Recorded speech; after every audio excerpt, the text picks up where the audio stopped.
Good morning, everyone. I'm Abhilash Thaplyal, your faculty for history. Okay. So अभी हम लोग जो हैं हिस्ट्री को स्टार्ट करेंगे, और जैसा कि आप जानते हैं हिस्ट्री का भी एक इंपॉर्टेंट वेटेज है आपके इस एग्जाम में। पॉलिटी आप लोग स्टडी कर ही रहे हैं। ज्योग्राफी, पॉलिटी, हिस्ट्री, इकोनॉमिक्स, ये चार कोर सब्जेक्ट हैं, है ना।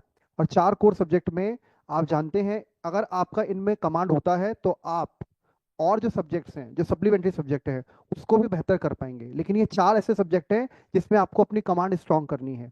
आप कोई भी एग्जाम देते हैं इंडिया में, चाहे आप ग्रुप सी का एग्जाम दे रहे हो, चाहे आप यूपीएससी का आईएएस एग्जाम दे रहे हो, ये जो सब्जेक्ट्स हैं ये हर जगह पूछे जाते हैं।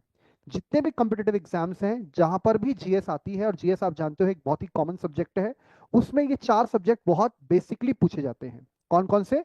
हिस्ट्री, ज्योग्राफी, पॉलिटी और इकोनॉमिक्स। और क्लास 10th तक, हमारा कोई भी मीडियम हो, क्लास 10th तक हम सबने ये सब्जेक्ट्स पढ़े होते हैं। बट दिक्कत ये होती है कि वहां पर स्कूल टाइम पे हम लोग उतना ज्यादा फोकस उसमें नहीं करते। अब कंपटीशन की तैयारी में फिर बात बोली जाती है कि आप दोबारा से एनसीईआरटी पढ़िए, एनसीईआरटी पे फोकस कीजिए। अब ये बात बोलते हैं ना, जबकि हम सब लोग 6th 7th 8th 9th में क्या पढ़ के आए हैं? वो एनसीईआरटी पढ़ के आए हैं। तो कुल मिला के जो भी हमारा सब्जेक्ट है उसकी रिक्वायरमेंट क्या है, क्योंकि क्वेश्चंस आप जानते हैं किस प्रकार से यहाँ पर बनेंगे। आपने प्रीलिम्स का सिलेबस देखा होगा अपना, जो लोअर पीसीएस का है, इसमें काफी अभी बदलाव भी आया है। मेंस का सिलेबस भी आपने देखा होगा।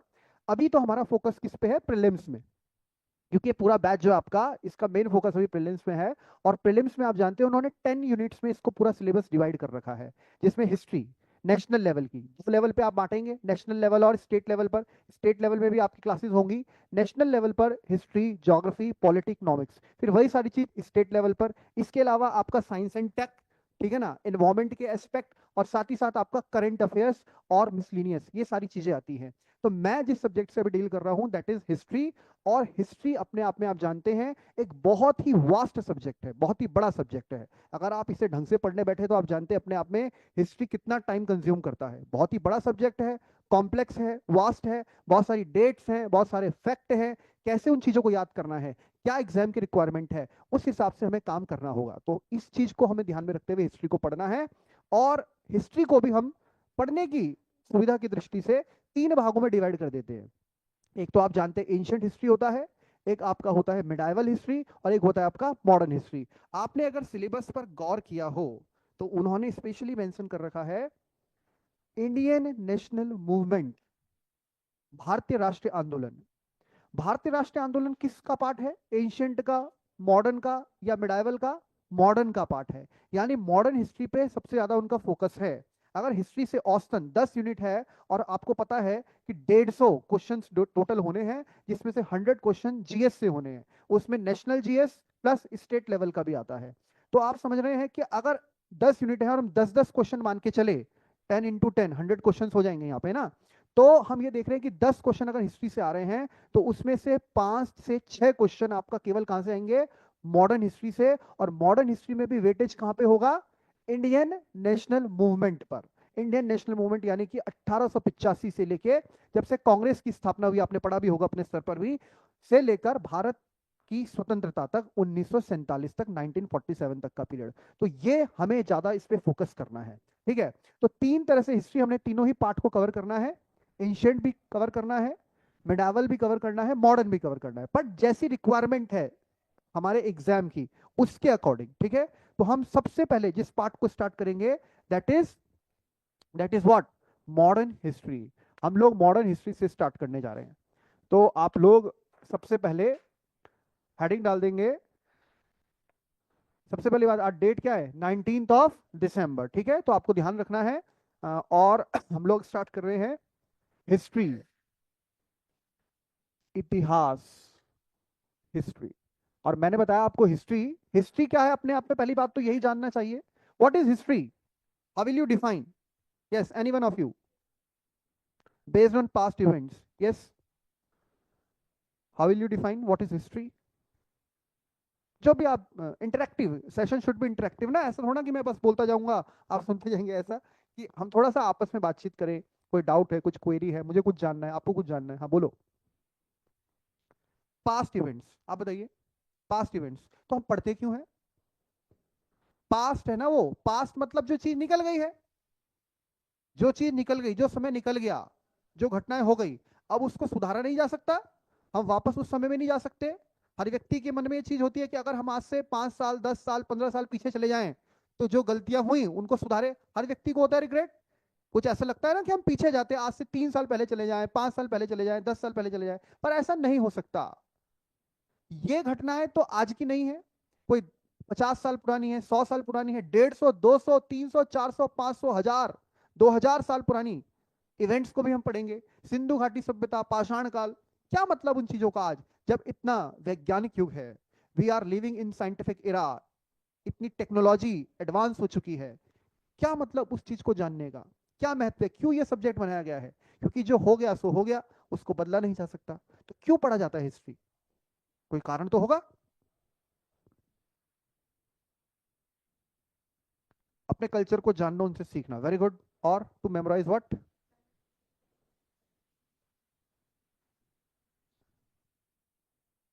The evil that happened in past.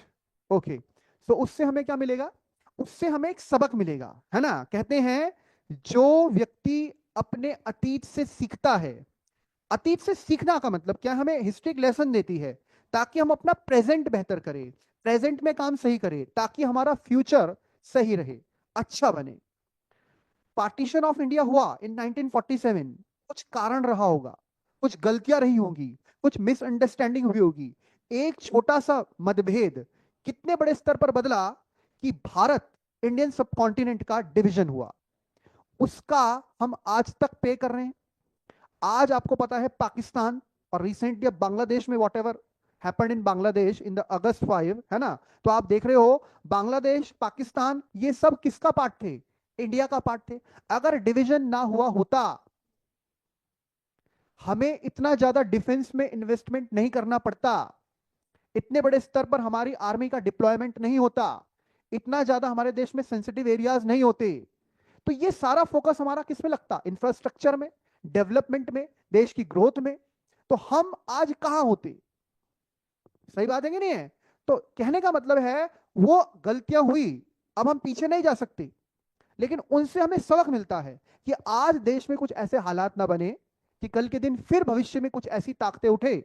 और आज भी आप जानते हो देश लगातार अस्थिरता देखता है कई स्थानों में। Good morning. जैसे आप जानते हैं recently what you have seen कि खालिस्तान इशू एक बड़ा इशू है।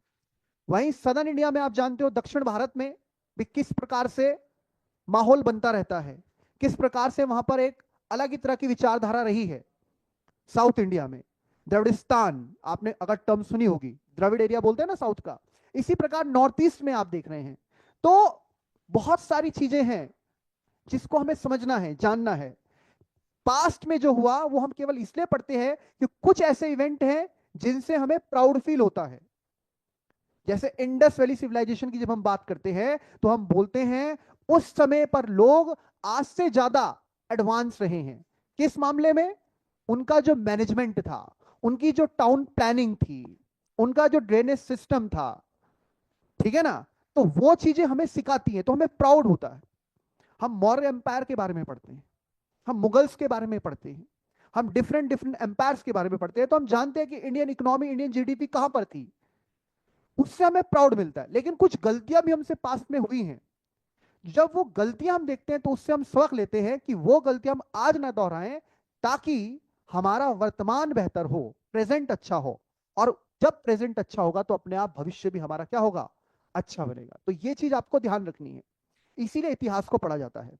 तो अभी तो हमारा मेन फोकस किस पर है? हिस्ट्री के कौन से एस्पेक्ट पर है? मॉडर्न एस्पेक्ट पर है, क्योंकि आपके सिलेबस की जो डिमांड है,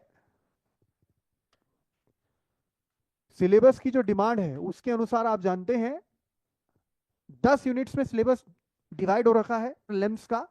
और एक एक यूनिट से अगर 10 क्वेश्चन भी आ रहे हैं ऑन एन एवरेज, ऐसा नहीं है कि 10 ही आएंगे, आगे पीछे आ सकते हैं वो, तो आप ये मान के चलिए कि 10 क्वेश्चन हिस्ट्री से आ रहे हैं।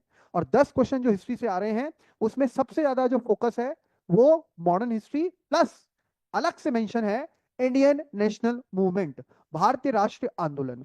तो मॉडर्न हिस्ट्री की जब हम शुरुआत करते हैं, आधुनिक भारत की शुरुआत करते हैं, तो बहुत सारे हमारे पास फैक्ट्स हैं, बहुत सारे हमारे पास डेटा है जिसको हमें समझना है, जानना है। तो मॉडर्न हिस्ट्री का पीरियड हम कहां से स्टार्ट करें वो हमें समझना होगा। आपको तो मैं जानता हूं आपका नाम बेटा ऋषभ। अच्छा, आप इनके फ्रेंड है जो आप इनके साथ आते हैं। मॉडर्न हिस्ट्री की शुरुआत हम कहां से करेंगे? कहां से शुरू होता है आधुनिक भारत का इतिहास? ये हमने डिवाइड किया है कि ये एंशिएंट है, ये मिडाइवल है, मॉडर्न है। ऐसा कोई डिवीजन नहीं होता है। हमने पढ़ने के लिए किया, उसको आसान बनाने के लिए किया है। बताइए मॉडर्न हिस्ट्री की शुरुआत कहां से होती है? Arrival of Britishers in India. कौन सा पीरियड है ब्रिटिशर्स कब आए भारत में? 1600 के अलॉन्ग जब कंपनी बनी है इनकी। अच्छा, 1600 से आप मानते हैं कि 1600, और फिर आप इसमें और जाएं तो 1608 विलियम हॉकिंस जब आ रहा है। ठीक है, और बताइए आप कहां से मानते हैं कि इतिहास आधुनिक कहां से शुरू होता है? Letter Mughals. लेटर मुगल्स यानी कि 1707, that means after the death of Aurangzeb. ठीक है, तो इस पीरियड में भी काफी अंतर आ गया, 100 साल के आसपास। और आप कहां से मानती हैं मैडम, कहां से स्टार्ट होती है हिस्ट्री? मॉडर्न हिस्ट्री मुगल से, दैट मींस बाबर के अराइवल से। बाबर, हुमायूं, अकबर, जहांगीर, शाहजहां, औरंगजेब, ये सब हम मिडाइवल हिस्ट्री में पढ़ते हैं। ठीक है, हाँ, लेकिन कुछ मुगल पीरियड को इंक्लूड किया जाएगा जिसे हम बोलते हैं later Mughal period. Bahadur Shah first से, बहादुर शाह जफर तक का पीरियड जो है, that is in modern history, जिसको पढ़ा जाता है as a later Mughal period. क्योंकि लेटर मुगल पीरियड में Mughals were not that much powerful. धीरे धीरे भारत की जो सेंट्रल पावर है वो शिफ्ट हो रही थी। ठीक है, तो एक इरा आप ये भी बोल सकते हैं 1707। ठीक है, कुछ 1600 बोल रहे हैं, 1608 बोल रहे हैं। लेकिन अगर आप हिस्टोरियंस को देखें तो मोस्ट ऑफ द हिस्टोरियंस हम क्या बोलते हैं कि अंग्रेजों का शासन ही तो मोस्टली मॉडर्न हिस्ट्री है, और अंग्रेजों का शासन लगभग भारत में 200 साल का रहा है। तो यहां पर जो हम तथ्य रखते हैं, जो फैक्ट रखते हैं, वो एयर एक रखा जाता है 1757, 1757 एडी। ये एक एयर है। क्या हुआ था इस साल? Very good, battle of Plassey. Plassey का जो बैटल है, ये भारत में एक टर्निंग पॉइंट था, हमारी हिस्ट्री का एक टर्निंग पॉइंट था। और 1757 में आप 190 ईयर्स जोड़ लीजिए तो आपका आ जाएगा 1947। 190 यानी कि इसको राउंड ऑफ कर लो, लगभग 200 साल। ये 200 साल का इतिहास ही हम मॉडर्न हिस्ट्री के अंतर्गत पढ़ते हैं। यानी 1757 एक इवेंट हुआ जिसको हमने क्या बोला, क्या बोला? Battle of Plassey. तो प्लासी के युद्ध से, एक पुस्तक है इसके ऊपर पूरी, जो मेंस के लिए लोग पढ़ते हैं, प्लासी टू पार्टीशन। प्लासी 1757 में हुआ, बैटल ऑफ प्लासी से लेकर 1947। ये जो पूरा इवेंट है इसको हम पढ़ते हैं किसमें? मॉडर्न इंडियन हिस्ट्री में। लेकिन ये तो एक बहुत स्ट्रिक्ट हमने डेट रख दी है, टाइमलाइन रख दी है। अगर आप पीछे से इसको स्टडी करते हैं तो आप ये भी बोल सकते थे कि सर, जब अराइवल ऑफ वास्को डिगामा हुआ, आपने सुना होगा नाम वास्को डिगामा। वास्को डिगामा जो कि एक एक्सप्लोरर था, पोर्तुगीज नेविगेटर था, 1498 में भारत आता है, ये आप जानते हैं। और हमें हिस्ट्री में हमेशा पढ़ाया गया है कि क्या हुआ? Vasco da Gama discovered the direct sea route between Europe and India in 1498 AD when he arrived at the Malabar coast, Calicut, which is in Kerala, present day state Kerala. तो ये जो इवेंट है, ये भी एक टर्निंग पॉइंट था जहां पर यूरोपियंस भारत में आ रहे हैं। क्या इससे पहले नहीं आए? इससे पहले भी आए, लेकिन ये एक बड़ा इवेंट है जहां समुद्री मार्ग से यूरोपीय भारत आ रहे हैं, वाटरवे जो आपका सी रूट है। और यहां से एक के बाद एक बहुत सारी यूरोपियन कंपनीज भारत में अराइवल करेंगी, और उन्हीं में से एक कंपनी होगी आपकी ब्रिटिश ईस्ट इंडिया कंपनी, जो आगे चल के भारत को कोलोनाइज भी कर देगी। ब्रिटिशर्स का जो है एक ऑब्जेक्टिव जो रहा प्राइमरी, उसमें शिफ्ट हम देखेंगे। फाइनली इंडिया उनकी एक कॉलोनी बन जाता है, और फर्दर जो भी इवेंट्स होंगे वो सब उसी पे डिपेंडेंट है। तो ये भी एक इवेंट हो सकता है, लेकिन इसको हम नहीं रखते 1498, क्योंकि बहुत पुराना टाइम पीरियड हो गया। इनफैक्ट इसके बाद भारत में मुगल आ रहे हैं। पढ़ेंगे हम इसको मॉडर्न हिस्ट्री में कि arrival of Europeans in India, but ये इवेंट बहुत पुराना है। भारत में मुगल इनके बाद आए, यानी वास्को ड गामा पहले आया और बाबर बाद में आया। 1526, this is an important year. Why? हाँ, बाबर आया था। कौन सा बैटल हुआ था? Battle of Panipat first. Panipat का प्रथम युद्ध हो रहा है। दिल्ली सल्तनत यहां से जो है एक प्रकार से समाप्त होगी, उसका एंड होगा। और यहां पर आप देख रहे हैं वास्को डी गामा पहले आ चुका है 1498 में। तो कहने का मतलब क्या है, ये जितने भी इवेंट्स हैं, ये डेट्स हैं, अलग अलग हिस्टोरियंस के अलग अलग मत होते हैं। कोई एक हार्ड कोर प्रिंसिपल नहीं है कि आप यहीं से स्टार्ट करेंगे मॉडर्न हिस्ट्री को, ठीक है ना।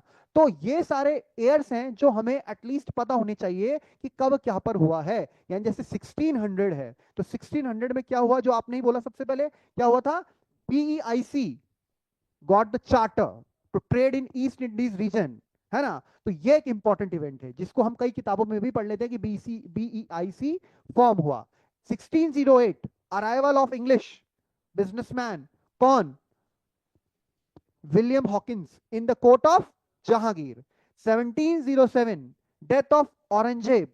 और जो ग्रेट मुगल्स थे उनमें लास्ट और जो सिक्स्थ, मतलब जो मेन पर्सनैलिटी है मुगलों की, आगे भी मुगलों की एक पूरी सीरीज चलेगी, औरंगजेब उनमें लास्ट थे। 1757 battle of Plassey. 1947 partition of India और इंडिपेंडेंस भी। 1498 arrival of Vasco D gamma in India. और 1526 बैटल ऑफ पानीपत। तो ये कुछ एयर्स हैं। तो हिस्ट्री क्या है? सारा history is all about dates, facts, जो इवेंट है उनके बारे में हमें बुनियादी जानकारी होनी चाहिए। अभी लोअर पीसीएस के आप क्वेश्चन पेपर उठा के देखेंगे या आप पीसीएस के भी क्वेश्चन पेपर उठा के देखेंगे तो वहां पर सीधा तथ्यात्मक प्रश्न भी आ जाते हैं। इस बार सिलेबस बदला है, मे बी कंसेप्चुअल क्वेश्चंस भी वो पूछे, समझ रहे हैं ना। लेकिन जनरली आपने देखा है कि यहां पर सीधा सीधा क्या पूछा जाता है? तथ्य, फैक्ट पूछा जाता है। और हिस्ट्री में तो मोस्टली चीजें क्या है? फैक्चुअल है। क्वेश्चन पेपर को अगर टफ करना है उसने, तो आपको 4-5 इवेंट देगा और उनको क्रोनोलॉजिकल ऑर्डर में लगाने के लिए कह सकता है। अगर वो पेपर टफ बनाएगा तो किस तरह से वो पेपर टफ बनाएगा, जैसे यूपीएससी करता है सीडीएस में या एनडीए में, तो 4-5 इवेंट दे दिए और वो देखना चाहता है कि आपको टाइमलाइन पता है या नहीं पता है, युद्ध जितने भी हुए, जितनी भी वॉर्स हुई हैं आगे पीछे, आप उसको अरेंज कर पा रहे हैं या नहीं कर पा रहे हैं। यानी कि हमारे दिमाग में एक तो मैप बना होना चाहिए। जैसे ज्योग्राफी पढ़ते हैं तो हमारे दिमाग में वर्ल्ड मैप होना चाहिए कि एशिया कहाँ है, अफ्रीका कहाँ है, नॉर्थ अमेरिका, साउथ अमेरिका। वैसे जब हिस्ट्री पढ़ते हैं तो हमें पता होना चाहिए कि कौन सा रूलर पहले आया, कौन सा बाद में आया, कौन सी डायनेस्टी पहले आई, कौन सी डायनेस्टी बाद में आई। तो ये सारी चीजें ही हम हिस्ट्री में पढ़ते हैं। अब इसको हम ऑफिशियली जब स्टार्ट करेंगे तो कहां से शुरू करेंगे? सबसे पहली चीज हिस्ट्री में आप ये जानेंगे, मॉडर्न हिस्ट्री की हम बात कर रहे हैं। पहला टॉपिक ही हमारा इसमें आता है arrival of Europeans in India. तो क्वेश्चन क्या बनेगा इस टॉपिक से?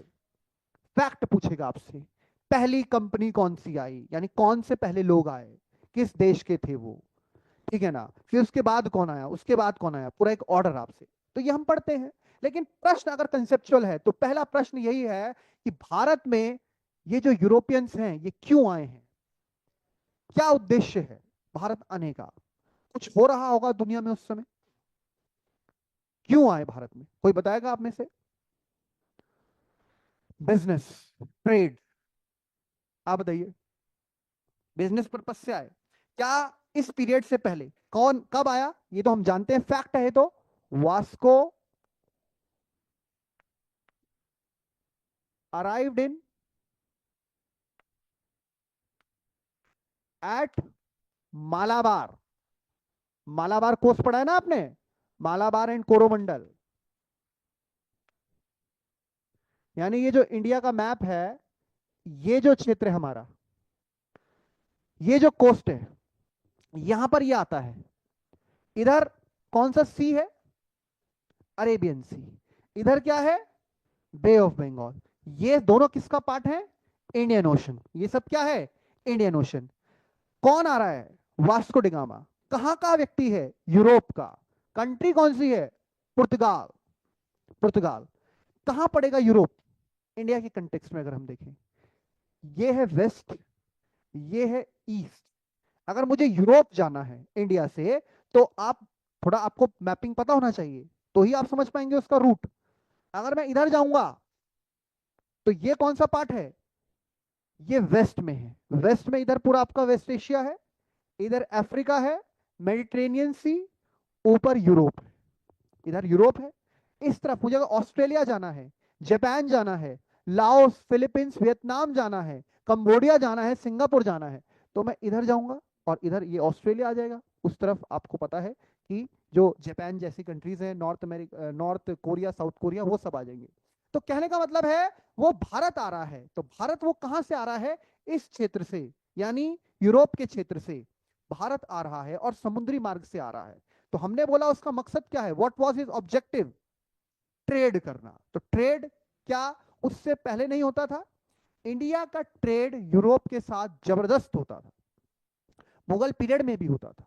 वो जो ट्रेड था वो तो होता था। तो अब क्या आवश्यकता पड़ रही है कि वो सीधा सीधा भारत को या भारत के लिए सी रूट को डिस्कवर कर रहा है। इसके पीछे बड़ा कारण क्या था? क्या हिस्ट्री में आप जानते हैं कि वो डायरेक्टली ट्रेड कर रहा था? Very good. Land route block हो गया था। लैंड रूट कौन सा है? यहां से आप जानते हो ये पाकिस्तान, पहले तो इंडिया का ही पार्ट था, पाकिस्तान से सटा है ईरान, और फिर आप पूरा वेस्ट एशिया को आपको एक्सेस मिल जाता है। पाकिस्तान से ही सटा है ऊपर आप देखिए Afghanistan, which is called the heart of central Asia, और फिर आपका पूरा वेस्टर्न पार्ट कवर हो जाता है। इधर आप जाए पाकिस्तान से ईरान, ईरान के नीचे पर्शियन गल्फ, और इधर आपका अरेबिया, सऊदी अरेबिया, जो पूरा अरेबियन पे ओमान, यमन कंट्रीज है ना। तो वो पूरा आपका पार्ट फिर वेस्ट से जुड़ जाता है। ये व्यक्ति आ रहा है भारत में, क्यों? क्योंकि समुद्री मार्ग की खोज वो कर रहा है। और क्यों कर रहा है भारत के लिए समुद्री मार्ग की खोज? क्योंकि इस पूरे क्षेत्र में, इस पूरे एरिया में जो रूट है उसको ब्लॉक कर दिया गया है। किसके द्वारा ब्लॉक कर दिया गया है? ये सबसे इंपॉर्टेंट बात है। कौन है जिसने इसको ब्लॉक किया है? Very good, Ottoman Turks. कौन थे ओटोमन? एक टर्म हम आगे भी पढ़ेंगे हिस्ट्री में, जब हम पढ़ेंगे भारत में Khilafat movement and non cooperation movement, तो फिर एक टर्म आएगी ओटोमन एम्पायर। ओटोमन एम्पायर, ये टर्म बहुत इंपॉर्टेंट है क्योंकि Ottoman empire was involve in first world war. और ओटोमन एम्पायर जब इसमें हार गया तो ओटोमन एम्पायर को डिसइंटीग्रेट कर दिया गया। और उसी का एक बड़ा आप बोल सकते हैं आज एक पार्ट है, दैट इज टर्की। तुर्की जो देश है, एर्दोगन साहब जहां प्रेसिडेंट हैं, तो वो उसी का आप समझिए एक पार्ट है। और ओटोमन एम्पायर को डिवाइड किया गया। तो ये ओटोमन एम्पायर क्या था? ये एक इस्लामिक एम्पायर था। क्या था? इस्लामिक एम्पायर था, जिसका मुखिया होता था खलीफा, जिसे कैलिफेट बोलते हैं। आप क्या बोलते हैं? कैलिफेट। और उसको आगे चल के हटाया गया, तो वो सारी समस्याएं हुई, लेकिन वो बहुत बाद की बात है। अभी यहाँ पे क्या स्थिति है आप जानते हैं? इंडिया का इंटरेक्शन था यूरोप के साथ, बट डायरेक्ट नहीं था। बीच में मिडल मैन थे, और वो थे आपके अरब ट्रेडर्स। हमारे यहां से ये जो कोस्ट लाइन है, इधर से इधर ट्रेड होता था, मसाले जाते थे, सामान, इंडियन स्पाइसेस की बड़ी डिमांड थी यूरोपियन मार्केट में, तो यहां से सब सामान जाता था वाया जो आपका ये पार्ट है वेस्ट एशिया, सेंट्रल एशिया होके यूरोप। तो यहां पर बीच में मिडल मैन थे, और मिडल मैन का इन्फ्लुएंस था। उस मिडलमैन के इन्फ्लुएंस को काउंटर करने के लिए, क्योंकि एक समय ऐसा आया इस इतिहास में जब ये रास्ता पूरी तरह से ब्लॉक कर दिया गया। कई बार सामान की लूट भी होने लगी, सामान बहुत महंगे दाम पर मिलने लगा यूरोप के बाजार में। तो कहते हैं आवश्यकता ही आविष्कार की जननी है, necessity is the mother of invention. तो जब ये आवश्यकता पड़ी कि हमें भारत के लिए समुद्री मार्ग खोजना चाहिए, कि उस समय दुनिया में भूगोल विज्ञान इसका प्रचार प्रसार बढ़ रहा था। और दो देश हैं यूरोप के, आपने नाम सुना होगा, आज तो फुटबॉल के लिए जाने जाते हैं, एक है स्पेन और पुर्तगाल।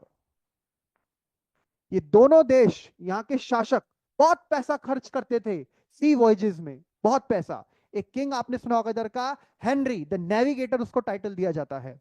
तो ये बहुत पैसा खर्च करते थे, दूर दूर की समुद्री यात्राओं में जाते थे, और इनका उद्देश्य था कि ये भारत को खोजे, भारत को जानना चाहते थे, भारत के डायरेक्ट सी रूट जानना चाहते थे। लेकिन प्रयास तो बहुत सारे हुए। तीन नाम आपको इसमें इंपॉर्टेंट ध्यान रखने हैं, यानी फैक्ट वाइज आपको ध्यान रखने हैं। एक नाम आपने सुना होगा, जो क्रिस्टोफर कोलंबस, नाम सुना है। एक है बोर्टोलोमियो डियाज, ये नाम भी आपको पता होना चाहिए। तीन नाम, क्योंकि फैक्ट हैं तीनों। सबसे पहला,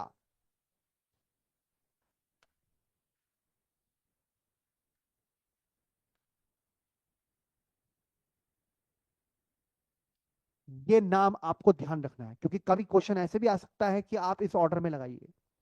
एक नाम है, बताता हूं इसने क्या किया, बार्थोलोम्यू डियाज। एक नाम है आपका क्रिस्टोफर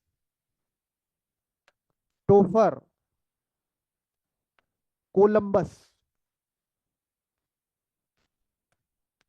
और एक नाम है आपका वास्को डे गामा, और एक नाम और ध्यान रखिएगा, अमेरिगो वेस्पुची। चार नाम आप ध्यान रख सकते हैं, इंपॉर्टेंट है। इससे पहले एक एयर है 1453, ये है वो एयर जिसके बाद ये सारा खेल शुरू होता है। 1453 क्या हुआ, एक फैक्ट है इसके ऊपर आपको नोट कर लेना है, द फॉल ऑफ कॉन्स्टेंटिनोपोल। बहुत ही इंपॉर्टेंट घटना है विश्व इतिहास की। देखो इंडियन हिस्ट्री हम पढ़ रहे हैं, लेकिन इंडियन हिस्ट्री में कहीं ना कहीं बाहर का प्रभाव तो पड़ेगा, दुनिया में कोई घटना हुई होगी। इसको बोलते हैं the fall of Constantinople. The fall of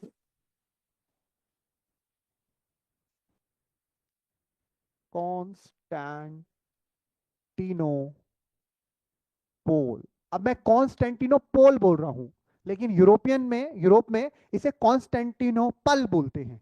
ठीक है, तो प्रोनाउंसिएशन हमारा इंडियंस का और उनका यूरोप का तो आप जानते हो, बट हमें समझना है ये घटना हो क्या रही है। ये घटना ये हो रही है कि जो ओटोमन एम्पायर है, इसका डायरेक्ट कन्फ्लिक्ट था, एक एम्पायर था क्रिश्चियन एम्पायर, बाइजेंटाइन एम्पायर। कौन सा एम्पायर, बाइजेंटाइन एम्पायर, ध्यान रखना है। एक तो अभी हमने जाना ओटोमन एम्पायर, जो इस्लामिक एम्पायर है, ओटोमन एम्पायर, और ये डायरेक्ट कन्फ्लिक्ट में रहता था अपने निकट के एम्पायर जिसे बोलते हैं बाइजेंटाइन एम्पायर। और मैं आपको बता दूं, आपने हिस्ट्री में पहले पढ़ रखा होगा, बाइजेंटाइन एम्पायर एक प्रकार से रोमन एम्पायर का ही पार्ट था। रोमन एम्पायर, जूलियस सीजर, हम कभी पढ़ते थे क्लास 10th में, इनके ऊपर प्लेज होते थे, है ना। तो रोमन एम्पायर अपने आप में एक बहुत बड़ा एम्पायर हुआ करता था, क्रिश्चियनिटी, क्रिश्चियन रिलीजन, इसी का एक पार्ट समझिए आप, बाइजेंटाइन एम्पायर, जिनकी राजधानी थी कॉन्स्टेंटिनोपोल। 1453 में क्या हुआ, मैं डायरेक्ट मेन तथ्य में आ रहा हूं, क्योंकि अभी हमें इनका पूरा इतिहास जानने की आवश्यकता नहीं है। 1453 में ओटोमन एम्पायर ने बाइजेंटाइन एम्पायर को हरा दिया, अर्थात ओटोमन एम्पायर ने बाइजेंटाइन की कैपिटल कॉन्स्टेंटिनोपल पर कब्जा कर लिया। ये तो ऐसा ही कुछ हो जाए कि रशिया कीव पर कब्जा कर दे, जो यूक्रेन की कैपिटल है। तो जैसे ही कीव पर कब्जा हो जाएगा, उसको हिस्ट्री में क्या बोला जाएगा, the fall of Kyiv. That means Ukraine ने सरेंडर कर दिया, यूक्रेन हार गया। जैसे हम पढ़ते हैं द फॉल ऑफ ढाका, 16 दिसंबर, अभी विजय दिवस मनाया हमने, फॉल ऑफ ढाका, यानी ढाका कंट्रोल में आ गया था, पाकिस्तान से अलग हो गया, वो एरिया पूरा अलग देश घोषित कर दिया गया। तो ऐसा जब फॉल, ऐसा टर्म आता है, इसका मतलब उस देश की कैपिटल, मेन होती है कैपिटल, आपने कैपिटल कब्जा दी। अभी रशिया क्या कर रहा है, धीरे धीरे धीरे एरिया, जो साइड एरिया है, एडजॉइनिंग एरियाज है, बॉर्डर एरियाज, तो मेन टारगेट क्या है, कैपिटल सिटी। कैपिटल क्या है, कीव।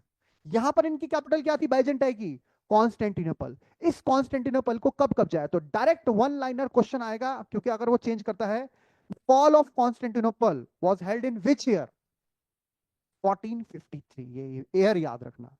अब आपको दूसरा तथ्य ध्यान रखना है, दूसरा फैक्ट क्या है, ये आपको पता है कॉन्स्टेंटिनोपल, ये शहर आज भी बहुत इंपॉर्टेंट है। ये शहर आज जानते हैं हम इस्तांबुल के नाम से, बहुत खूबसूरत शहर है इस्तांबुल। मूवी भी आई है बॉलीवुड में, मिशन इस्तांबुल, इस्तांबुल। और आपको पता है ये शहर आज कहां है, टर्की में। कहां पे है, टर्की। टर्की का एक इंपॉर्टेंट शहर है। टर्की की कैपिटल क्या है, अंकारा, लेकिन टर्की का एक मेन शहर, इंपॉर्टेंट शहर, एक ऐसा शहर जो एशिया में भी आता है और यूरोप में भी आता है। मतलब टर्की आप जानते हो कैसी कंट्री है, ट्रांस कॉन्टिनेंटल। रशिया कैसी कंट्री है, ट्रांस कॉन्टिनेंटल। दैट मीन्स जो एक से ज्यादा कॉन्टिनेंट में लाई करती है। रशिया वास्ट कंट्री है, टर्की भी एक वास्ट कंट्री, तो टर्की का वो वाला पार्ट, आप समझ रहे हैं ना। ये इस्तांबुल एक इंपॉर्टेंट शहर है, याद रखिएगा। किसमें है ये? टर्की। वैसे अब टर्की का नाम भी टर्किये हो गया है, वो आपको पता होना चाहिए। तो इस्तांबुल, ये एक बड़ी घटना थी। ओटोमन एम्पायर का एरिया बढ़ा, काफी बड़ा एरिया हो गया। और फाइनली इसके बाद ही जो आप बात कर रहे हैं, ये जो ट्रेड रूट ब्लॉक होना, यूरोप के साथ डायरेक्ट कन्फ्लिक्ट में जाना, जिसका परिणाम ये निकलता है कि डायरेक्ट सी रूट डिस्कवर किया जाएगा भारत के लिए। तो इसकी कहानी शुरू होती है, पहला प्रयास यहां पर किया गया। पहला नाम आ रहा है बार्थोलोम्यू डियाज। क्या किया था इन साहब ने? Anyone? Bartholomew Dias, very good. Bartholomew Dias was the person जिसने पहली बार खोजा क्या? Cape of good Hope. क्या? Cape of good Hope. एक सेकंड आप एक काम कीजिएगा, बगल वाली क्लास में ना ओवर हो गई हुआ, ग्लोब होगा, ग्लोब लेके आइएगा। Cape of good hope, cape of good hope यानी इनके आगे लिखिए, he discovered, he discovered the Cape of Good Hope, the Cape of Good Hope in 1487-88. Thank you. In 1487-88. अब देखना जरा इधर, ये है इंडिया। इंडिया से मैंने कहा वेस्ट में जाएंगे, वेस्ट एशिया हो गया, ये अरेबियन पेनिनसुला जिसमें सऊदी अरब सबसे बड़ी कंट्री है, और वेस्ट में जाएं तो ये पूरा क्या है? अफ्रीका। ध्यान रखिए, अफ्रीका का ये है सदर्न पॉइंट, ये इंडियन ओशन लग गया। अफ्रीका के इस साइड इंडियन ओशन है, इस साइड अटलांटिक ओशन है। कौन सा है? अटलांटिक। अब यूरोप देखें तो ये है यूरोप, इधर यूरोप। तो अब आप देखिए यूरोप, और ये है आपका इंडिया। यूरोप और इंडिया के बीच में ये पार्ट आ रहा है, वेस्ट एशिया सेंट्रल एशिया का पार्ट। अब आप इधर आइए, समुद्र से, समुद्री मार्ग से भारत आना है अगर तो कहां पे हमें जाना पड़ेगा? सबसे पहले आप देखिए, ये है स्पेन और ये पुर्तगाल। यहां से भारत पहुंचना था। आज तो बहुत आसान है, ये सब है हमारे पास। उस समय साइंस, टेक्नोलॉजी, ज्योग्राफी इतनी ज्यादा एडवांस नहीं थी। इनफैक्ट पहले तो हमें पता ही नहीं था कि पृथ्वी गोल है कि पृथ्वी चपटी है कि पृथ्वी क्या है, पृथ्वी का शेप एंड साइज क्या है। इसको लेकर भी बड़े विवाद रहे हैं। फाइनली जब ये पता लगा कि पृथ्वी गोल है, तो गोल चीज में आप यहां से चलें, ऐसे घूम के आए तो भी यहां पहुंच जाएंगे, ऐसे घूम के आए तो भी यहां पहुंच जाएंगे, उसी पॉइंट में आप पहुंचेंगे ना। तो भारत के लिए खोज शुरू हुई, और इसी क्रम में सबसे पहले तो ये था कि ये अफ्रीका इतना बड़ा अपने आप में है, आपको इधर जाना है इधर जाना है कुछ नहीं पता। तो ये व्यक्ति बार्थोलोम्यू डियाज पहला पर्सन है जो अफ्रीका की कोस्ट लाइन के अलोंग, सोचो उस समय बहुत डरावना होता था ये, उसे पता ही नहीं मुझे जाना कहाँ है, पता ही नहीं कहाँ खत्म होता है। यानी शुरू शुरू में तो इंसान ये सोचता था कहीं एक जगह पे जमीन खत्म हो जाती होगी, कहीं एक जगह में आसमान खत्म हो जाता होगा। नहीं था ऐसा विज्ञान तकनीक। आज हम देखते हैं, हमें तो सब कुछ ऐसा मिल गया है ना। जब इवोल्यूशन हो रहा था धीरे धीरे, हमें चीजें पता ही नहीं। तो वो व्यक्ति धीरे धीरे धीरे धीरे समुद्र किसके, अफ्रीका के तट के सहारे आगे बढ़ता रहता है, बढ़ता रहता है, बढ़ता रहता है। गल्फ ऑफ गिनी आया, नीचे बढ़ता गया, बढ़ता गया, बढ़ता गया, और यहां जब वो पहुंचता है तो देखता है अब जमीन हो गई है खत्म। इस जगह को खोजता है जिसे हम बोलते हैं केप ऑफ गुड होप, यानी अफ्रीका का सदर्न टिप। जैसे भारत का मेनलैंड का कन्याकुमारी, केप कैमोरिन, ये यहां पहुंचता है। इसी शहर को आज बोलते हैं हम केप टाउन। क्या बोलते हैं? Cape Town, south Africa. तो ये बड़ा, इसने, ये पहला यूरोपीय है जिसने अफ्रीका को पूरा नाप दिया। और ये अफ्रीका के अब यहां जाके रुक गया, अब इसे नहीं पता मुझे कहां जाना है, क्या करना है, पर इसने एक बड़ा, आप समझिए, अचीवमेंट प्राप्त किया है। ये यहां तक पहुंचा। अब इसने आधा रास्ता तो तय कर दिया है, अब आगे की कहानी आगे शुरू होगी। फिर बाद में दूसरा यूरोपीय व्यक्ति जिसका नाम क्या है? Christopher Columbus. दरअसल ये पुर्तगाल और स्पेन बहुत पैसा देते थे, बहुत सारे इटालियन, बहुत सारे स्पेन के भी पुर्तगाल के भी लोग जाते थे सी वॉयजेस में, बड़े बड़े, बड़ा एडवेंचरस होता है। जैसे आज आप देखते हो स्काई डाइविंग, बंजी जंपिंग, बड़ा एडवेंचरस लगता है। उस समय दूर दूर समुद्री यात्राओं में जाना, कहाँ है भाई इसको माउस, अच्छा, दूर दूर समुद्री यात्राओं में जाना, ये बड़ा एडवेंचरस काम था। निकल जाते थे लोग, और पैसा भी मिलता था उसके लिए। और उसी क्रम में दूसरा जो व्यक्ति गया वो कौन था? Christopher Columbus. तो क्रिस्टोफर कोलंबस निकला, वो भी निकला, लेकिन वो यहां, ये देखो ये कितना बड़ा अंध महासागर बोलते हैं इसको, किसको, अटलांटिक को। वो यहां निकला, उसे आना था नीचे, लेकिन वो रास्ता भटक जाता है समुद्र में। अब समुद्र में आपको मैं बीच में खड़ा कर दूं, बोलूं लेफ्ट जाओ, राइट जाओ, ईस्ट जाओ, वेस्ट जाओ, तो आपको तो हर तरफ पानी ही पानी दिख रहा है, आप कहां जाओगे। तो वहां से वो रास्ता भटक के यहां नहीं पहुंच पाता, वो पहुंच जाता है कहां, यहां, कैरेबियन आइलैंड जिसे आज आप बोलते हैं। Caribbean, West Indies cricket team है ना, कोई कंट्री थोड़ा ना West Indies, West Indies group of islands है, यहां पहुंचता है। यानी ये सेंट्रल अमेरिका जो पार्ट है आज आपका। और ये व्यक्ति भारत की खोज के लिए निकला था, लेकिन एक्सीडेंटली, एक्सीडेंटली ये एक दूसरा ही क्षेत्र खोज देता है। निकला था क्या, भारत की खोज के लिए, लेकिन खोज किसे देता है, नया क्षेत्र। नया क्षेत्र यानी कि जिसको आज हम अमेरिकास बोलते हैं। क्या बोलते हैं, अमेरिका। बच्चों ध्यान देना, अमेरिकास जब मैं बोलता हूं ना, तो ये यहां से लेके ये पूरा यहां तक, नॉर्थ साउथ सेंट्रल, अमेरिकास जब मैं शब्द का प्रयोग करता हूं, जब मैं अमेरिकास बोलूंगा, उसमें north south central, continent wise तो दो ही है, नॉर्थ अमेरिका साउथ अमेरिका, पर रीजन वाइज आपका एक पूरा ये अमेरिकास। तो किसने अमेरिकास की खोज की, Christopher Columbus, but accidentally, accidentally, उसका कोई उद्देश्य नहीं था। इनफैक्ट पता ही नहीं था कि इधर भी कोई लैंड है, ये लैंड बहुत पहले डिस्कनेक्ट हो गई थी। जब ये खोज लिया गया, बाद में पता लगा, जब बाद में ये भारत को वास्तव में खोजेगा, तो पता लगा ये कौन सी लैंड आ गई, ये कहां से आ गया, इसके बारे में तो पता ही नहीं था। क्योंकि यहां देखो ये तीन कॉन्टिनेंट आपस में फिर भी जुड़े हुए हैं, एशिया, अफ्रीका और यूरोप। लेकिन ये देखो, नॉर्थ अमेरिका, साउथ अमेरिका, ये ऑस्ट्रेलिया, ये सब बाद में खोजे गए। ये आज से 400-500 साल पहले खोजे जा रहे हैं, इनके बारे में पहले जानकारी ही नहीं थी हमें कि ये भी कोई क्षेत्र है। इसीलिए आज भी पूरे अमेरिका को बोला जाता है न्यू वर्ल्ड। क्या बोला जाता है, इसको टर्म दे दी गई न्यू वर्ल्ड, ये नई दुनिया मिल गई, इतनी सारी जमीन। और बाद में कितना कोलोनाइजेशन हुआ यहाँ, साउथ अमेरिका, लैटिन अमेरिका पूरा आप जानते हैं, पुर्तगाल, स्पेन, और ये कनाडा, यूएस, ये सारे जितने अमेरिकी अमेरिके हैं, मूल रूप से सब यूरोपीय हैं। ये मूल रूप से ये सारे यूरोपीय हैं, गोरी चमड़ी के लोग, वही लोग जो वहां बस गए, वहां रह गए। तो आपको ध्यान रखना है, क्रिस्टोफर कोलंबस, क्या लिखेंगे, ही डिस्कवर्ड न्यू वर्ल्ड, लिखो, he discovered new world, he discovered new world, which later named as America, which later named as America. और एक फैक्ट और सुनो, अमेरिका इसको ऐसे नहीं बोला जाता, एक और यूरोपियन है जो बाद में यहां गया, अमेरिगो वेस्पुची, इसके नाम पर पड़ गया उस पूरे क्षेत्र का नाम अमेरिका। अमेरिका शब्द अमेरिगो से आया है, तो ये भी नोट करो, America was named after European explorer, America was named after European explorer Amerigo, Amerigo Vespucci, Amerigo Vespucci. ठीक है, ये भी आपने इसके बारे में जान लिया। तो ये तो कुछ वर्ल्ड वाइड फैक्ट हैं जो हमें पता होना चाहिए। फाइनली अपने कंट्री की बात करें, अच्छा ये कब हुआ था, क्रिस्टोफर कोलंबस ने कब किया था डिस्कवर, 1492, 1492, 1492। ये कब हुआ, 1487, 88।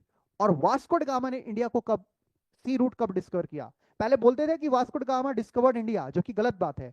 Vasco da Gama discovered the direct sea route between India and Europe. तो लिखो, इन 14, तीसरा स्टार पॉइंट आपका, in 1498 Portuguese explorer, explorer, navigator, जो भी लिखना चाहें आप, पोर्तुगीज एक्सप्लोरर या navigator Vasco da Gama, Vasco da Gama in 1498, Portuguese explorer या जो भी आपने लिखा, Vasco da Gama discovered the direct sea route, discovered the direct sea route between, direct sea route between India and Europe, direct sea route between India and Europe via via cape of good hope. रास्ते से आया वो, via cape of good hope. Cape of good hope, कुछ किताबें बोलती हैं इसमें एक इंडियन गुजराती मर्चेंट है अब्दुल माजिद, उसने उनको हेल्प किया था। स्पेक्ट्रम जैसी किताबों में भी ये फैक्ट है, तो आप साइड में नोट कर लेना। Abdul Majid, Abdul Majid, Abdul Majid helped him. Abdul Majid bracket में लिख देना, Indian merchant, Abdul Majid Indian merchant helped him to find the way for India, to find the way for India. अच्छा, इसके आगे जब ये भारत पहुंचा तो भारत में कहां पहुंचा? कालीकट। केरला, सुना होगा आपने नाम कोझिकोड, अब नया नाम उसका है कालीकट पहुंचा। अब फिर आगे पता लगता है कि यहां पर इसको वेलकम किया एक हिंदू किंग ने, जिनका नाम हिस्ट्री में हमें पता नहीं है। उनका नाम कुछ किताबों में, कुछ सोर्सेज में पता लगता है, पोर्तुगीज सोर्सेज में समुद्रिन करके कुछ है, समुद्रिन। लेकिन उनकी जो टाइटल है वो है जेमोरिन। क्या है? जेमोरिन। तो कुछ टीचर्स या कुछ किताबें तो बता देती है उसका नाम जेमोरिन था, जेमोरिन उसका नाम नहीं था, ना कोई नाम पूछ रहा है उसका, जब पता ही नहीं हिस्ट्री में एग्जैक्ट। तो उसका जो टाइटल है वो है जेमोरिन। तो लिखिए, he was welcomed by the local king, he was welcomed by the local king, local king, local Hindu king था है, whose parental title was Zamorin, Zamorin, whose parental title was Zamorin। क्या है उसका टाइटल? Zamorin। तो इसका यहां पे welcome हुआ। इस प्रकार से हम ये बोलते हैं कि पुर्तगाली, Portuguese were the first Europeans who arrived India. पुर्तगाली पहले यूरोपीय थे जो भारत में आए for the trade purpose, for the business purpose, और लेटर ऑन अब धीरे धीरे ये कोलोनाइजेशन जो होगा एक फेज वाला, वो हमारा स्टार्ट होगा। इससे पहले भी भारत में बहुत से विदेशी आए हैं, बट अब तक जो विदेशी आए हैं वो भारत में आए हैं किस मार्ग से? लैंड रूट से। क्योंकि आप जानते हो इंडिया इज अ, जो हमारा ये हिस्सा है पेनिनसुला है, ये अभी तक जितना भी इंटरेक्शन हुआ है भारत का, भारत में कोई कहां से आएगा? जितने भी अटैक होते थे भारत में, भाई ये वाला तो पूरा हिस्सा समुद्री क्षेत्र है, अरेबियन सी है, बे ऑफ बंगाल है, इंडियन ओशन है, ये पूरा बेल्ट हिमालय से ढका हुआ है। अब हिमालय को पार करके भारत आना अभी आज तक भी डिफिकल्ट है, ठीक है ना। अभी चाइना कितना आगे प्रोग्रेस कर रहा है, सब कुछ कर रहा है, इवन दो ये इतना आसान नहीं है।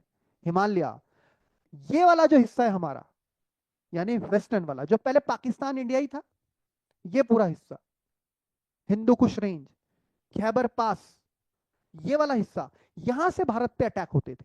तो जितने भी मिडल एजेस में अटैक हुए हैं, मिडाइवल पीरियड में अटैक हुए हैं, वो सारे इधर से अटैक हुए। यूरोपियों ने अलग ही रास्ता अपनाया। यूरोपीय देखो अभी तक जितने आए, जो इस्लामिक इन्वेजन हुए, सब कहां से हुए? नॉर्थ वेस्ट से, इस बॉर्डर से। यूरोपियों का भारत में आगमन कहां से हो रहा है? समुद्री क्षेत्र से। तो आपने देखा साउथ इंडिया इनके इन्फ्लुएंस में पहले रहा, और पूरी कोस्ट लाइन भारत की ये कवर कर लेंगे, और तब जाके भारत के अंदर आंतरिक क्षेत्रों में, इंटरनल एरियाज में एंटर करेंगे। और वो लोग कहां से आए? वो उधर से आए। तो किस तरह से इंटरेक्शन होगा, किस तरह से चीजें चलेंगी, ये सब आपको समझ में आता है जब आप देखते हो कि रूट कौन सा है, कहां से कौन आया है। नॉर्थ इंडिया काफी इस्लामिक इन्फ्लुएंस में रहा है, साउथ इंडिया बनस्पत उसके, आज भी वहां के टेम्पल, वहां का आर्किटेक्चर आप देखेंगे, वो उसके प्रभाव में कम रहा है। कुछ ऐसे क्षेत्र हैं जो पूरा का पूरा यूरोपियन इन्फ्लुएंस में आए, जैसे पौंडीचेरी, जैसे गोवा, दादरा नागर हवेली, दमन दीव, ये सब जो हमने यूटीज के रूप में आगे फॉर्म किया, यहां तो पूरा पूरा कल्चर ही आपको देखने को मिलेगा।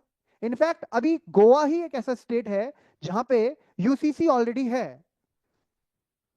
किसका शासन था गोवा में? कौन सी यूरोपियन पावर का शासन था? पुर्तगालियों का। किसका था? पुर्तगालियों का। पौंडीचेरी में फ्रेंच, यनम, माहे, कराइकल, ये पूछा है एग्जाम में, तो ध्यान रखना है। अभी उत्तराखंड बनने वाला है, कल ही आपने पढ़ा होगा, ये भी आपके लिए इंपॉर्टेंट है क्योंकि उत्तराखंड का आपको लोअर पीसीएस देना है। जनवरी से यूसीसी लागू हो रहा है उत्तराखंड में। ठीक है, तो अभी सेकंड स्टेट बनेगा, इंडिपेंडेंट इंडिया का फर्स्ट स्टेट बनेगा स्वतंत्र भारत का। और बाकी इधर गोवा जो है यहाँ पहले से, क्योंकि गोवा का कल्चर आप देखेंगे, गोवा में सिटीज के नाम भी, वास्को डी गामा नाम का जगह भी है वहां। कभी गोवा जाएं तो गोवा में एक जगह है वास्को डी गामा। तो ये आपको ध्यान रखना है कि शुरुआत कहां से हो रही है, पुर्तगालियों से। तो अब इसमें जो क्वेश्चन बनेगा अगला प्रीलिम्स के लिए, कौन कौन सी यूरोपियन पावर्स भारत में आई हैं, उसका ऑर्डर क्या है। तो सबसे पहले भारत में कौन आए हैं, पोर्तुगीज। सबसे पहले भारत में आए पोर्तुगीज, ध्यान रखेंगे। पोर्तुगीज के बाद भारत में कौन आए, डच। कौन आए, डच। डच के बाद भारत में आए English. English, Portuguese, Dutch, English. फिर आए डेन्स, और डेन्स के बाद आए भारत में फ्रेंच, और फिर आए स्वीडिश, लेकिन वो इंपॉर्टेंट नहीं है। ये 5 कंपनीज आपको ध्यान रखनी है, 5 यूरोपियन कंपनीज जिनका क्रोनोलॉजिकल ऑर्डर आपसे एग्जाम में पूछा जाएगा। तो भारत में आने वाली सबसे पहली यूरोपियन पावर कौन है, पोर्तुगीज। लेकिन ये इससे बड़ी बात यह है, भारत से सबसे बाद में जाने वाली यूरोपियन पावर भी कौन सी है, पोर्तुगीज। तो सारी यूरोपियन कंपनीज में से सबसे लंबे पीरियड तक भारत में कोई रहा है तो वो कौन है, पोर्तुगीज। पोर्तुगीज आ कब गए थे, 1498 में। गए कब, 1961 में। तो एक लंबा पीरियड है पोर्तुगीज का भारत में। अंग्रेजों से आजादी मिली हमें 1947 में, लेकिन पुर्तगाली देखो भारत में लंबे समय तक रहे। तो Portuguese first European power which came in India, and for the maximum period the last European power जो भारत से गई। इसके अलावा डच, अच्छा पोर्तुगीज तो पुर्तगाल से हैं, इंडियन इंडिया के। डच कहां के लोग होते हैं, नीदरलैंड, हॉलैंड। ठीक है ना, वेरी गुड। डच ये भी यूरोपियन। डच के बाद भारत में कौन आए, इंग्लिश। इंग्लिश बोले तो ब्रिटिशर्स बोले, इंग्लिश बोले, इंग्लैंड बोले, क्या बोले इन्हें, ये तो ज्योग्राफी में आपने पढ़ा होगा। क्या है, यूके। ये यूके उत्तराखंड नहीं है, यूनाइटेड किंगडम। और इंग्लैंड भी एक, और ब्रिटेन भी एक। ये क्या है भाई, भारत इंडिया हिंदुस्तान जैसा है क्या ये कुछ, कि कुछ अलग चीज है, अलग अलग है, क्या अलग अलग है। हम्म, कौन, ब्रिटेन। हम्म,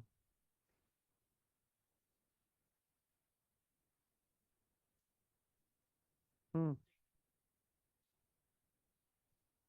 हम्म। और सबको मिला दे तो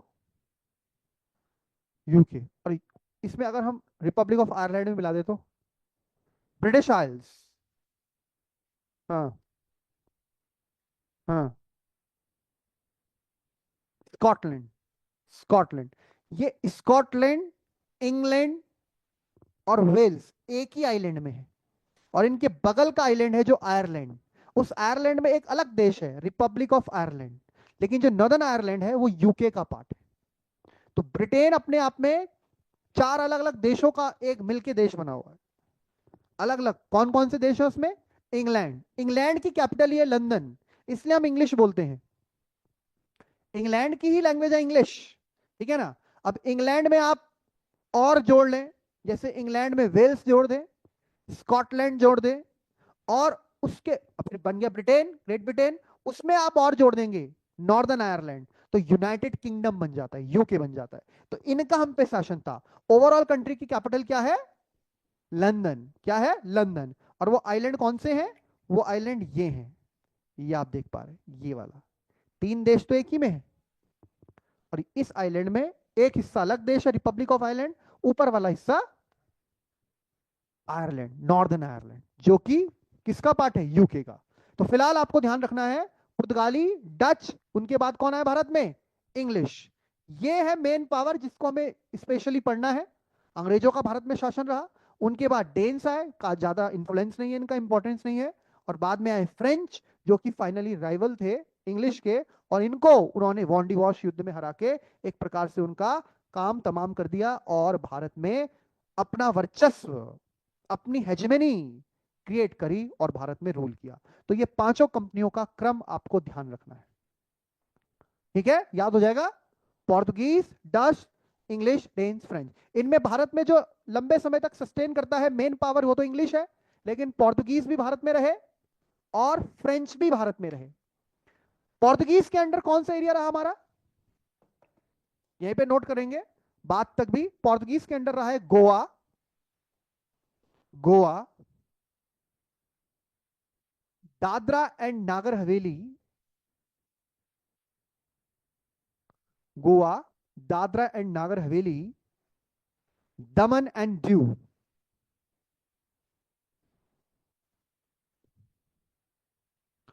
अच्छा, गोवा भी पहले यूटी था, 1987 में स्टेट बना है, और दादरा नागर हवेली दमन दीव दो अलग अलग यूटीज थी। 2020 में इनको एक करके, अभी एक ही है ये, दादरा एंड नागर हवेली दमन एंड दीव, ये एनडीए में क्वेश्चन आ रखा है, ठीक है। 2020 में से एक कर दिया था, कोविड चल रहा था उस टाइम। दूसरी चीज, और ये पार्लियामेंट करती है, ये आपको पॉलिटी में सर पढ़ाएंगे। दूसरी चीज क्या है, दूसरा है जो किसके अंडर में था, जो किसके अंडर था, फ्रेंच। तो फ्रेंच के अंडर टेरिटरीज लिखिए, और ये ध्यान रखना, इसको आज ही देखो, आज ही से स्टार्ट कर देना। अब ये नहीं कि प्रीलिम्स कब होगा क्या होगा, घर जाके पूरा मैपिंग देखना है, इसको इंडिया के मैप में मार्क करना है, कहां पे सर बता रहे थे जगह जो। पौंडीचेरी, यनम, YANAM, यनम, माहे, MAHE, माहे, कराइकल, KARIKAL, कराइकल। ये चार, ये आज भी पौंडीचेरी के अंदर आते हैं।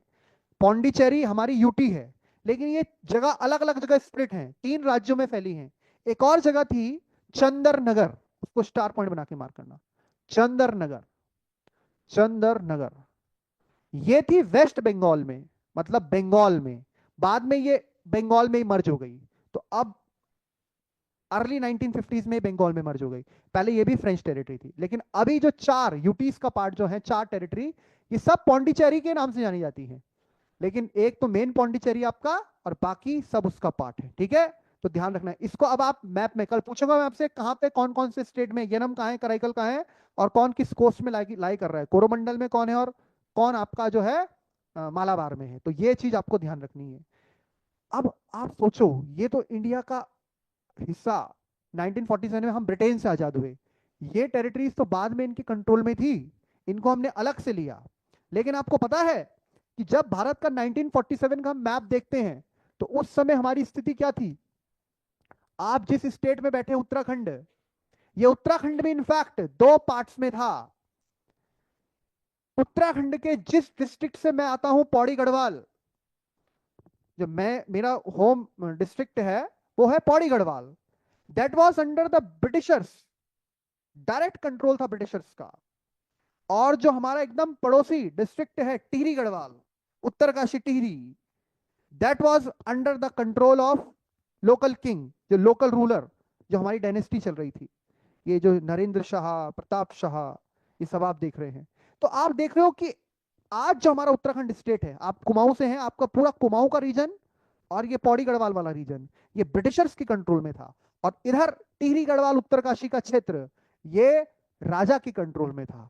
तो यहां पर क्या देखने को मिलता है, 1947 के इंडिया में ब्रिटिशर्स का रूल तो है, ओवरऑल सॉवरेनिटी ब्रिटिशर्स की है, ब्रिटिश क्राउन की है, लेकिन यहां पर भी कुछ एरिया जो डायरेक्ट ब्रिटिश कंट्रोल में है, प्लस कुछ एरिया जिनको हम बोलते हैं प्रिंसली स्टेट्स। क्या बोलते हैं, प्रिंसली स्टेट, देसी रियासतें, प्लस कुछ टेरिटरी फ्रेंच है जो मैंने आपको बताई, प्लस कुछ टेरिटरी पोर्तुगीज है।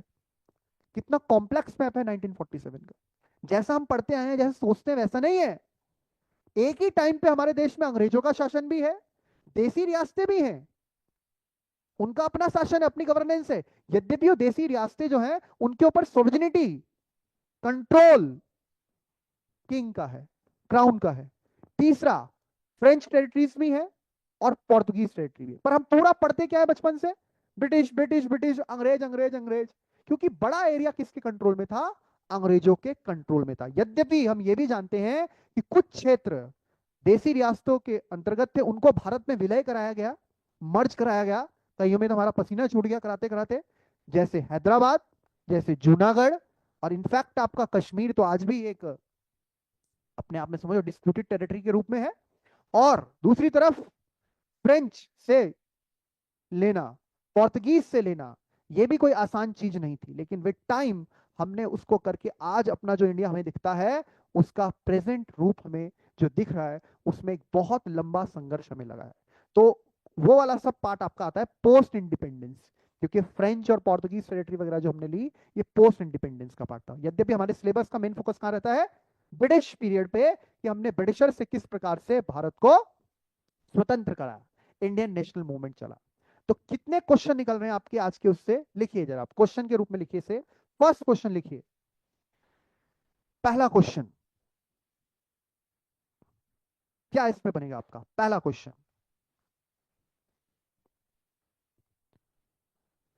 The fall of Constantinople, the fall of Constantinople was held in which year?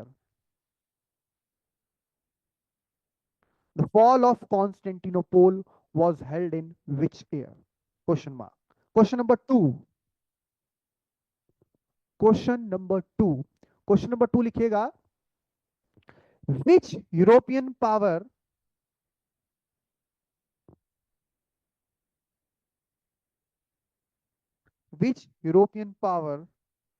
discovered the sea route between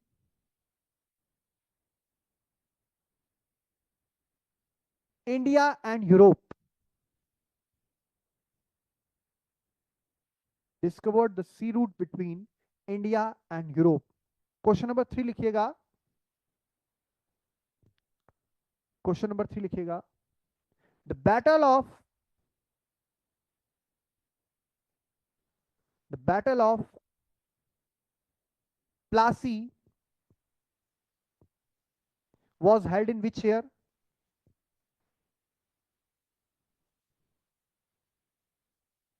And among whom? The Battle of Plassey was held in which year and among whom? Next, question number four. Who discovered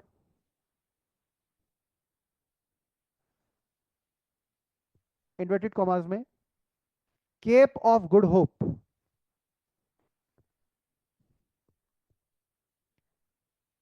Inverted comma close, the southern tip of African continent. Cape of Agulhas भी पढ़ा होगा आपने, geography में पढ़ा है, cap of अगुलास, वहीं पर देखना, southern tip of European continent, sorry African continent. Next, question number five. Question number five लिखिएगा, mention the years of the following events.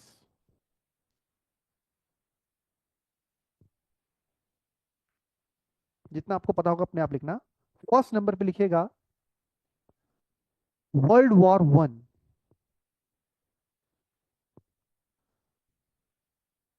Second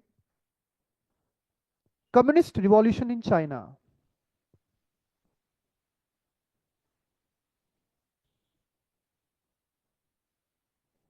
communist revolution in China, third world war second, fourth cold war, fourth number पे है cold war, और fifth है Russian revolution, Bolshevik revolution, पर आप Russian लिख लीजिए भी, रशियन रिवॉल्यूशन। चलिए करिए, आपको जितना आता है समझ में उतना करिए, पर डेली के डेली आप 5-5 क्वेश्चन करते जाएंगे, ताकि आपके आखिरी तक ऐसे 500-600 क्वेश्चन हो जाएंगे, जिनको आप रिवाइज करेंगे तो आपको उसका बेनिफिट मिलेगा। फटाफट कीजिए। समझ में आया भी आपको? पास तो नहीं हुआ? क्योंकि अभी क्यों है, क्योंकि आपको पता है ज्योग्राफी भी आपको पढ़नी है ना, अभी प्रीलिम्स के हमें मेन मेन पॉइंट पे फोकस करना है, ध्यान दीजिएगा आप। चलिए करिए आप लोग, टेक योर टाइम, 5 मिनट दे रहा हूँ आप लोगों को।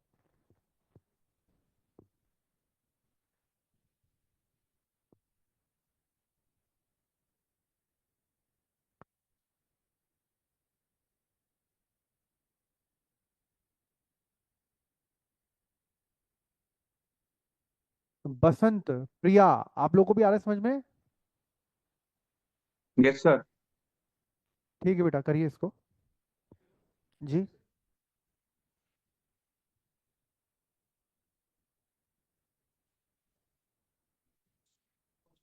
पोर्तुगीज, पोर्तुगीज है। हाँ, कोलंबस, क्रिस्टोफर कोलंबस। मतलब क्या बोल रहे हो आप, नेटिव? नहीं, वो इटालियन थे। इटालियन थे पर पैसों पे जाते थे इनके, मतलब सिटीजनशिप उनकी अलग थी, पर पैसों में इनके पैसे में भेजते थे पुर्तगाल और स्पेन।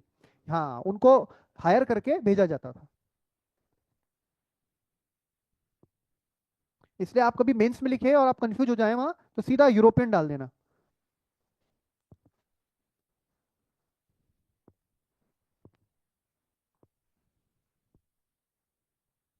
वास्को डिगामा पोर्तुगीज थे। बोर्थोलोम्यू डियाज भी।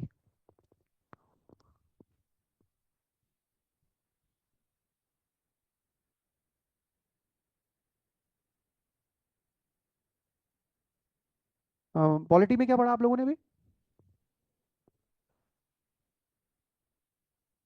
वो तो आपने हिस्ट्री में भी पढ़े थे शायद, आप भी थे उस टाइम जब वो पढ़े। Regulating act of 1773, pets India act of 1784, charter act of 1793, 13, 1813, 1833, 1853। अच्छा, इंडियन काउंसिल एक्ट पे आ गए, मॉर्ले मिंटो हो गया, अच्छा। हाँ, उनको ध्यान रखना, एक क्वेश्चन आएगा उन एक्ट में से।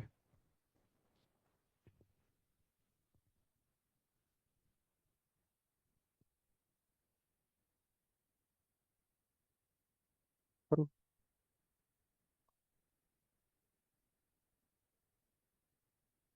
कोई नहीं, कोई नहीं।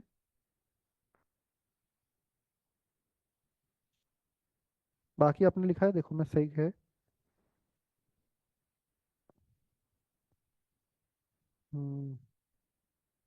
गुड। स्टार्टिंग गलत है, बाकी तो ये लगभग सही है। After world war second. हाँ, हो गया।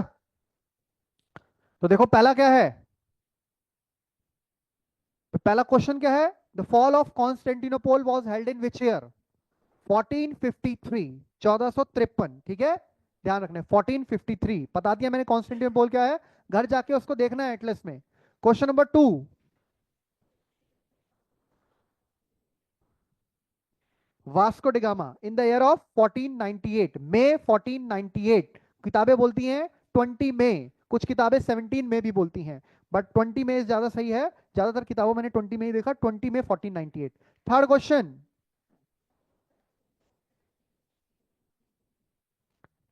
कब हुआ 23 June 1757, battle of Plassey, 23 June 1757, 1757, among the Bengal Nawab Siraj ud Daula and British company, led by Robert Clive, led by Robert Clive. Next,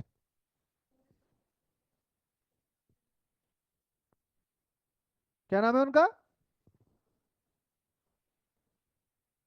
बोर्थोलोम्यो Diaz. थोड़ा प्रोनाउंसिएशन, क्योंकि उनके नाम वैसे होते हैं, ठीक है, उससे हमें प्रोनाउंसिएशन से क्या करना है, बोर्थोलोम्यो डियाज, ठीक है। नेक्स्ट, फिफ्थ,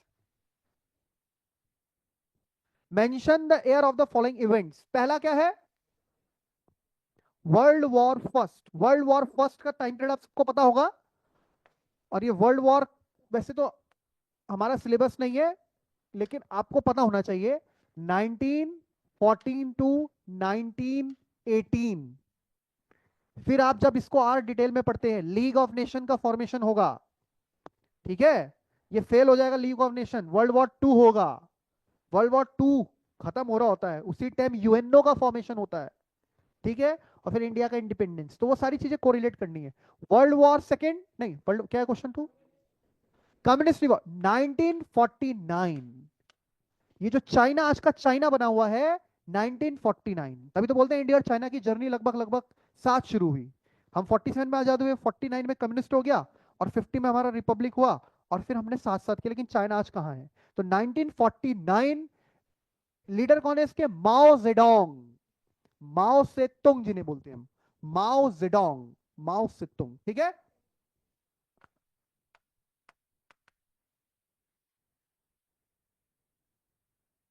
माओवादी सुना होगा ना विचारधारा, माओवाद, मॉइस्ट, ठीक है ना, नेक्सलाइट, मॉइस्ट, कम्युनिस्ट।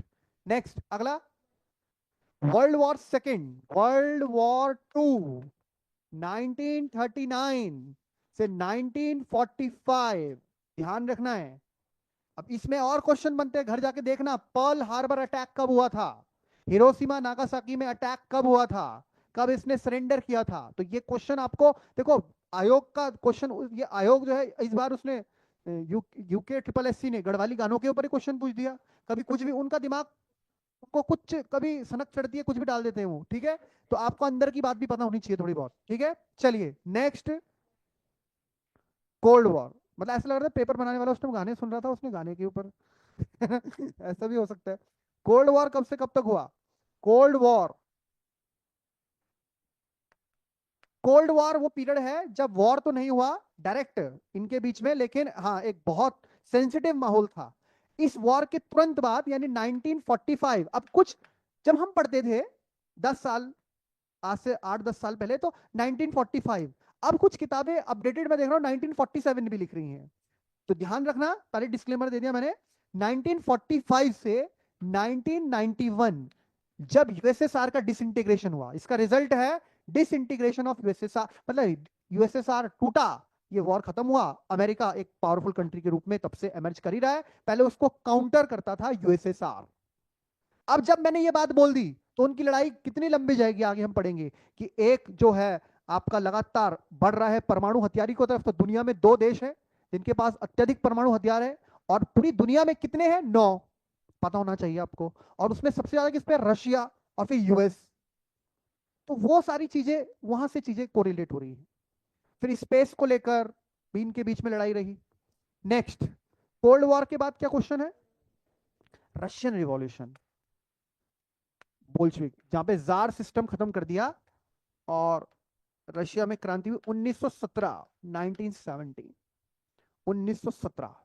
तो ये आपको ध्यान रखना है। और देखो भारत का इतिहास एक और जबरदस्त है, यहां कोई ऐसी क्रांति नहीं हुई कभी। दुनिया में जितने बड़े देश आप देख रहे हैं, American revolution, French revolution, Russian revolution, हमारा देश कभी ऐसे रिवॉल्यूशन, अलग अलग शासक रहे, हमारे रूलर्स रहे, बट इवन दो हमारे यहाँ इंडिपेंडेंस मूवमेंट, हमारा कॉन्स्टिट्यूशन, जबकि कितनी ज्यादा हमारे यहाँ डाइवर्सिटी है, इवन दो ये इंडिया में आप समझ सकते हो कि यहाँ पर टचवुड की आज तक ऐसा कोई रिवॉल्यूशन वगैरह नहीं हुआ जिसकी वजह से कोई गवर्नमेंट फॉर्म हुई हो।